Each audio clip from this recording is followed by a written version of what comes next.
सतलोक आश्रम मैनेजमेंट हरियाणा ने इन दिनों एक पुस्तक छापी है, सरासर अन्याय।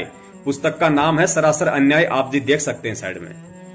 इस पुस्तक के पेज नंबर 5 से 10 के बीच में यदि आप पढ़ेंगे तो आपको दिखाई देगा कि इन लोगों ने जज अजय पारासर और देशराज चालिया पर आरोप लगा रखा है कि जज अजय पारासर ने 6 करोड़ और देशराज चालिया ने, ये देशराज चालिया वो है जिसने सतगुरुदेव जी को 2 मुकदमों में उम्र कैद की सजा सुनाई है, 429 और 430 में, जिसमें एक मुकदमा तो था आश्रम में जो 5 मौतें हुई थी वो, और दूसरा मुकदमा था जो दिल्ली का एक भगत था बदरपुर से मीठापुर का शिवपाल, जिसकी पत्नी की मौत हुई थी।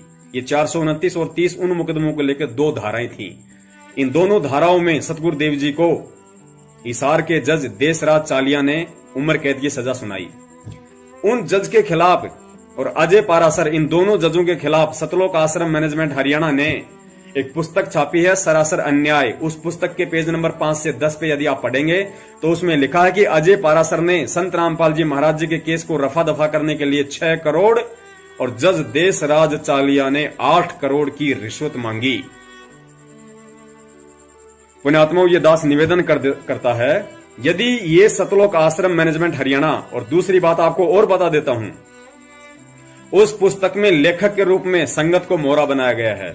आप जब उस पुस्तक को पढ़ेंगे उसमें देखेंगे कि प्रकाशक और मुद्रक कौन है, तो उसमें लिखा है सर्व संगत, यानी आप लोगों को बताया गया है कि संगत ने वो पुस्तक छापी है और उस पुस्तक में ये सारी बातें लिखी हैं कि जज ने 6 करोड़ और 8 करोड़ रुपए मांगे। जबकि आप विचार कर लेना कि उस पुस्तक को लिखने से पहले आप में से किन किन लोगों से परामर्श लिया गया था।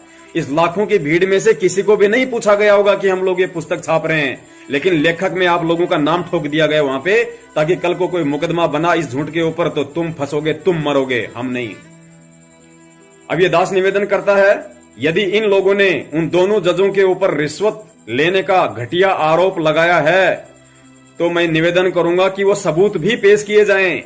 इन्होंने उस पुस्तक में तो वो सबूत नहीं लिखे, पुस्तक में केवल इन्होंने इतना लिखा है कि विश्वसनीय सूत्रों से पता चला है कि जज देशराज चालिया ने 8 करोड़ और अजय पारासर ने 6 करोड़ की रिश्वत मांगी। तो मैं निवेदन करता हूं सतलोक आश्रम मैनेजमेंट हरियाणा से और इस सर्व साध संगत से जो आंख मीच के चल रही है, वो सबूत पेश किए जाएं जो इन्होंने उन जजों के ऊपर आरोप लगाए हैं। वो कौन व्यक्ति है जिसके माध्यम से उन दोनों जजों ने रिश्वत की राशि मांगी? किसके माध्यम से उन जजों ने सतलोक आश्रम मैनेजमेंट हरियाणा से संत रामपाल जी महाराज जी के मुकदमों को रफा दफा करने के लिए 8 करोड़ की रिश्वत मांगी? उस व्यक्ति को सामने पेश किया जाए, क्योंकि हम भगत हैं और यदि हमने कोई बात लिखी है तो उस बात को प्रमाणित करने के लिए, उस बात को सामने रखने के लिए हमें घबराना नहीं चाहिए, डरना नहीं चाहिए, क्योंकि भगत वही बात कहेगा जो सबूत आधारित होगी। हवा में तीर नहीं मारता भगत। तो अगर सतलोक आश्रम मैनेजमेंट हरियाणा के पास में वो सबूत हैं तो उन सबूतों को पेश किया जाए। अगर सतलोक आश्रम मैनेजमेंट हरियाणा के पास वो सबूत नहीं है तो किस आधार पे इन लोगों ने उन जजों के खिलाफ ऐसी घटिया बातें उस पुस्तक में लिख के उनको भड़काने की कोशिश की है? हरियाणा प्रशासन को भड़काने की कोशिश की है, जुडिशरी को भड़काने की कोशिश की है, क्योंकि इसी दोगली नीति के तहत पुण्यात्माओं, अभी आप लोग समझ नहीं रहे हो, अभी आपकी बुद्धि पे पत्थर पड़े हैं। ये बहुत बड़ी साजिश है, क्योंकि ऐसी ही साजिश इन लोगों ने बरवाला कांड से पहले रची थी। आप लोगों को अच्छे से पता होगा कि इन लोगों ने बरवाला कांड से पहले 2 पुस्तकें छापी थी न्यायालय और प्रशासन के ऊपर, जिनके नाम थे भ्रष्ट जज कुमारक पर, और दूसरी पुस्तक का नाम था न्यायालय की गिरती गरिमा। इन लोगों ने उस पुस्तकों में लिखा था कि जो रोहतक में जो जज था उसने 30 लाख की रिश्वत मांगी।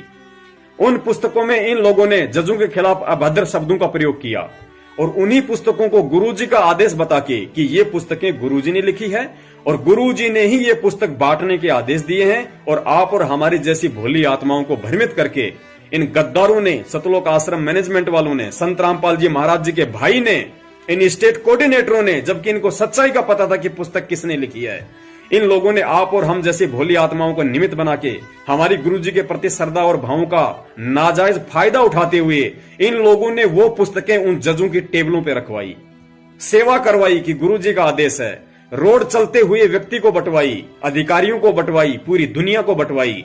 और उन्हीं पुस्तकों का यह नतीजा था कि संत रामपाल जी महाराज जी के खिलाफ हरियाणा प्रशासन ने और हरियाणा न्यायालय ने सख्त रवैया अपनाना पड़ा। और जो आज संत रामपाल जी महाराज जी को 2-2 मुकदमों में आजीवन उम्र कैद की सजा हुई है, ये उन्हीं 2 पुस्तकों का नतीजा था जो इन लोगों ने जुडिशरी को भड़काया था। क्योंकि प्रशासन और जुडिशरी इतनी जल्दी निर्णय नहीं कर सकती है कि राष्ट्रीय समाज सेवा समिति संत रामपाल जी महाराज जी ने बनाई थी या नहीं बनाई थी। सतलोक आश्रम का मुखिया संत रामपाल जी महाराज जी थे प्रशासन की नजर में, इसलिए प्रशासन दोषी संत रामपाल जी महाराज जी को ही मानेगी हर हालत में। वो ये नहीं देखेगी कि इन लोगों को, माता और बहनों को, बच्चों को ढाल किसने बनाया, आश्रम के बाहर पुलिस से लड़ने के लिए कमांडो किसने बनाए। प्रशासन ये नहीं देखेगा कि भक्तों के हाथों में पत्थर, पेट्रोल बम और बंदूकें किसने पकड़ाई। प्रशासन यही मानेगा कि आश्रम संत रामपाल जी महाराज जी का है और ये जितने भी लोग हैं ये सब संत रामपाल जी महाराज जी के शिष्य हैं, तो ये अपने गुरुदेव के आदेशों के अनुसार ही सारा बवंडर कर रहे हैं। जिसका नतीजा निकला कि गुरु जी को दोषी माना गया और गुरु जी को उम्र कैद की सजा सुनाई गई। और निमित्त कौन बने इसके पीछे? आप और हम जैसे नीच प्राणी, जिन्होंने जरा भी ज्ञान पे, जरा भी, थोड़ा सा भी हम लोगों ने विवेक से काम नहीं लिया और हमारी छोटी सी गलती आज हमारे सतगुरुदेव जी के ऊपर पत्थर जैसी भारी पड़ी हुई है। और उस घटना से सबक ना लेते हुए आज फिर से हम वही गलती करने जा रहे हैं। उम्र कैद की सजा तो उन पुस्तकों ने करवा दी, मैनेजमेंट की गलतियों ने करवा दी, हमारी अंधता और अंधविश्वास ने करवा दी। और आज हम क्या कर रहे हैं? आज हम उसी पुस्तक की सेवा कर रहे हैं, सरासर अन्याय नाम की पुस्तक की, जिनमें उन जजों के खिलाफ 8 करोड़ और 6 करोड़ की रिश्वत का आरोप लिखा हुआ है। और उन पुस्तकों को हम न्यायालयों में बांट रहे हैं, उन पुस्तकों को हम दुनिया में बांट रहे हैं, जबकि सबूत हमारे पास में कोई नहीं है, ना कोई ठोस प्रमाण है कि उन्होंने किसके माध्यम से पैसे मांगे, कब मांगे, क्यों मांगे, कैसे मांगे, किसी के पास कोई सवाल जवाब नहीं है। विश्वसनीय सूत्रों से पता चला, विश्वसनीय सूत्रों से पता चला। अरे नालायको, वो विश्वसनीय सूत्र कौन है? तुम्हारा साला है, तुम्हारा जीजा है, तुम्हारा जवाई है, तुम्हारी पत्नी है, तुम्हारे बाल बच्चे हैं, जिनके माध्यम से उन जजों ने 8 करोड़ रुपए तुम लोगों से मांगे थे गुरु जी को बाहर निकालने के लिए। अगर है तो सबूत पेश करो। नालायको, गधो, तुम लोग क्यों सारे उल्टे कर्म करते हो?